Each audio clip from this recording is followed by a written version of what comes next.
বিয়ের ক্ষেত্রে বিয়ের ক্ষেত্রে ব্যক্তিটি কি পূর্ব নির্ধারিত থাকে, মানে জীবনসঙ্গীর কথা বলছি, না দোয়ার মাধ্যমে আমার উত্তম জীবনসঙ্গী পেতে পারি? আল্লাহ সুবহানাহু ওয়া তাআলা নিজেই তাকদীর নির্ধারণ করেছেন, আবার আল্লাহ সুবহানাহু ওয়া তাআলা নিজেই দোয়া করার আদেশ দিয়েছেন। আল্লাহ সুবহানাহু ওয়া তাআলা নিজেই চেষ্টা করার আদেশ দিয়েছেন। সবার কথা বাদ দিলাম, আপনি মুসা আলাইহিস সালামের জীবনী পড়ে দেখেন।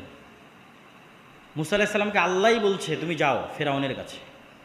আল্লাহ জানেন এখানে কি ঘটবে, তারপরেও আল্লাহ সুবহানাহু ওয়া তাআলা মুসা আলাইহিস সালামকে বলছেন তুমি দোয়া করো, আমাকে দোয়াতে স্মরণ করতে ভুলবে না, আমাকে দোয়া আমার কাছে দোয়া করবে যে আল্লাহ আপনি আমাকে বাঁচান বা বিপদ থেকে উদ্ধার করেন।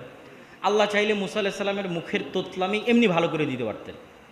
তারপরও মুসা আলাইহিস সালামকে শিখালেন আপনি দোয়া করেন, রব্বি ইশরাহ লি সাদরি ওয়া ইয়াসসির লি আমরি ওয়াহলুল উকদাতাম মিন লিসানি ইয়াফকাহু কওলি।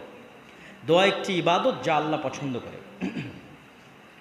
তো তাকদীরের লিখন আল্লাহ সুবহানাহু ওয়া তাআলার জ্ঞান, কিন্তু স্বাভাবিকভাবে প্রত্যেক কল্যাণকর জিনিসের জন্য মানুষের বুদ্ধি বিবেক থাকা যতক্ষণ আছে ততক্ষণ তাকে চেষ্টা করতে হবে, এবং আল্লাহ সুবহানাহু ওয়া তাআলা এতে বরকত দেবে। অতএব দোয়া করতে হবে, ভালো মানুষ খুঁজে বের করার চেষ্টা করতে হবে।